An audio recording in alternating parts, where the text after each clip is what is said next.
Hi guys, this is Sneha from Chennai. అమెజాన్లో ఒక product order పెట్టేశాం, barbecue grill అని. పేరు భలేగా ఉంది కదా, బార్బిక్యూ అని. ఏదో బార్బీ గర్ల్ లాగా బార్బిక్యూ అని ఉంది. నేను కూడా ఇమేజెస్లో చాలాసార్లు చూశాను, కానీ డైరెక్ట్గా చూడటం అనేది ఇదే ఫస్ట్ టైం. ఇక్కడ మురళి ఓపెన్ చేస్తున్నారు. ఇది మా ఇంటికి ఎందుకు వచ్చిందా అన్న విషయాన్ని నేను షార్ట్స్లో అప్లోడ్ చేస్తాను, దీన్ని ఎందుకు కొనాల్సి వచ్చింది అని. కానీ చాలా ఎక్సైట్మెంట్గా ఉందండి, అది ఎట్లా ఉంటుందో ఏం లేదో అని.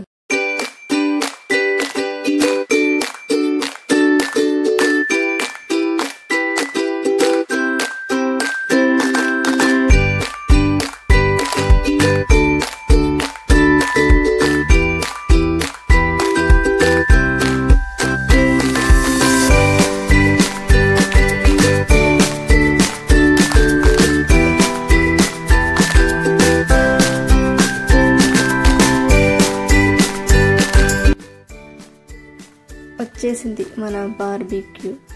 ఇదేంటో అండి, అమెజాన్లో చిన్న ప్రోడక్ట్ కూడా పెద్ద బాక్స్ ఇస్తారు.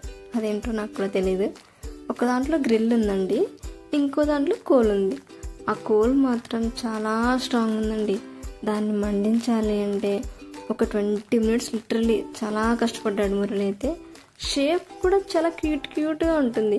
ఇప్పుడు మనకు డ్రెస్సెస్కి డోరీస్ ఎలా పెట్టుకుంటారు, దానికి పేబుల్ యాడ్ చేస్తారు కదా, పేబుల్ సెన్స్ చూసేయండి మీరు, ఆ షేప్ ఎలా ఉంటుందో. షేప్ మాత్రం నాకు చాలా చాలా నచ్చింది. కానీ వీటిని నార్మల్ కోల్లో ఉండదండి. దీన్ని కోకోనట్ షెల్ చూసారా, ఆ కోకోనట్ షెల్తో దీన్ని రెడీ చేస్తారనమాట. కానీ చాలా స్ట్రాంగ్ ఉంటుంది, మండించడానికి కొంచెం కష్టమే.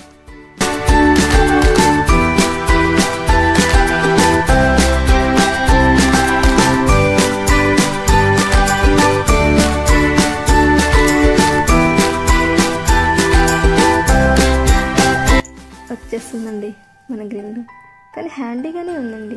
ఎలా అంటే సూట్ కేసులా ఉంటుంది, చిన్నగా బుల్లిగా ఉంటుంది. మేము చిన్నదే ఆర్డర్ పెట్టేసుకున్నాము, అలాగే ఉంటుంది. దానికి స్టాండ్స్ ఉంటాయండి. స్టాండ్స్ థిన్గా ఉన్నాయి, కానీ పర్వాలేదు, హ్యాండిల్ చేస్తుంది స్టాండ్ని. చూడడానికి ఎంత క్యూట్గా ఉంది కదా, మంచి షేప్లో అనిపిస్తుంది. ఇక మనం చూసిద్దాం ఏమేమి ఉన్నాయో లోపల.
అయిపోయింది. కొంచెం బాధ, పెట్టి ఉండకుండా ఉంటే బాగుండేమో గ్యాస్ మీద అని. కానీ ఇట్స్ ఓకే. మా బార్బీ గ్రిల్కి దిష్టి తగిలింది అనుకున్నాము. అక్కడ ఒక రేకు ఉంది చూడండి, వాటి మీద ఒక వైట్ కలర్ది సిల్వర్ కలర్లో ఉంటుంది. ఆ పేపర్ వేస్తే కింద రేకు అనేది కొంచెం త్వరగా పాడవ్వదు. మేము ఫస్ట్ టైం అట్లా సిల్వర్ కలర్ ప్లేట్ ఏం వేయకోకుండా, అంటే కవర్ ఏం వేయకోకుండానే మేము చేసేసాము. నెక్స్ట్ టైం అది వేసేసి కింద దాని మీద కోల్ వేసి, అది బొగ్గులు వేసి దాని మీద ఈ కడ్డీ ఉంటుంది వైట్ కలర్లో. ఇప్పుడు కడ్డీ వస్తుంది, కడ్డీలు ఉంటుంది అంతే. అది దాని మీద పెట్టేసి ఇదిగోండి ఇదే, దీని మీద మనం ఇంకా వెజ్ అన్నా నాన్ వెజ్ అన్నా ఏదైనా మనం గ్రిల్ చేసుకోవచ్చండి. కానీ టేస్ట్ మాత్రం హెవెన్ అని చెప్పొచ్చండి.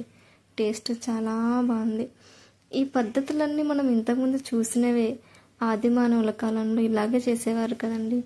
ఇదిగోండి ఇవే. ఆ స్టిక్స్ వచ్చి మాకు ఒక 12 వచ్చాయండి. 12 స్టిక్స్ వచ్చాయి. కానీ క్యూట్గా భలే ఉన్నాయి ఆ స్టిక్స్. నాకు చాలా నచ్చాయి స్టిక్స్ కూడా. ఆది మందలని చెప్పాను కదా, అప్పుడు వండుకునే వాళ్ళండి ఇలాంటివి. వాటికి అంత ఫెసిలిటీ ఉండేది కాదు కదా వాళ్ళకి.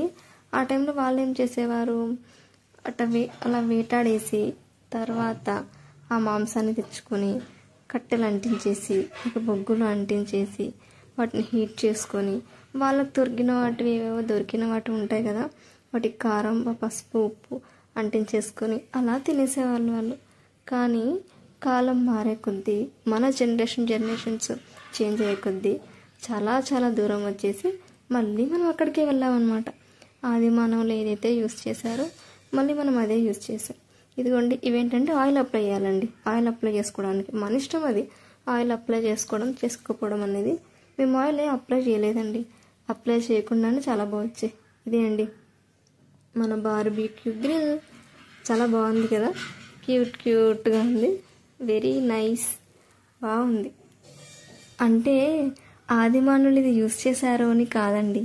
అంటే వాళ్ళ కాలంలో వాళ్ళు ఏం చేసేవాళ్ళు, కట్టెలు పెట్టి మాంసాన్ని కాల్చేవారు. మనం ఏం చేస్తున్నాం, ఇలాంటి బార్బీక్యూ గ్రిల్ తీసుకొని మాంసాన్ని కాలుస్తున్నాం అంతే. ఏదైనా సరే చాలా బాగుందండి బార్బీక్యూ.